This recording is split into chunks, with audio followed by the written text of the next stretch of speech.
এদিকে সচিবালয়ে এক সংবাদ সম্মেলনে জ্বালানি বিভাগের যুগ্ম সচিব মনির হোসেন চৌধুরী বলেছেন, জ্বালানি তেলের কৃত্রিম সংকট তৈরি করা হচ্ছে। এ পর্যন্ত সারা দেশে অবৈধভাবে মজুত করা 2,08,650 লিটার তেল উদ্ধার করা হয়েছে বলেও জানান তিনি।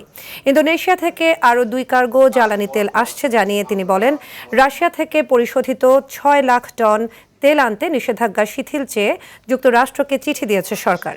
বর্তমানে দেশে 1,33,000 মেট্রিক টন জ্বালানি মজুত আছে বলে জানান এই কর্মকর্তা। 30 মার্চ একটা 3 এপ্রিল এই দুটো আমরা পাচ্ছি, এটা একদম কনফার্ম চলে আসছে। এখানে আমার প্রায় 54,600 মেট্রিক টন। আমরা জাস্ট নিকট ভবিষ্যৎটা আমাদের কীরকম সেটা বলে দিতে পারি, এবং সেটাই আপনাদেরকে বলছি ইনশাল্লাহ, যে আপনারা উদ্বিগ্ন না হয়ে আমরা মানুষকে আশ্বস্ত করি যে আমাদের পর্যাপ্ত মজুদ আছে।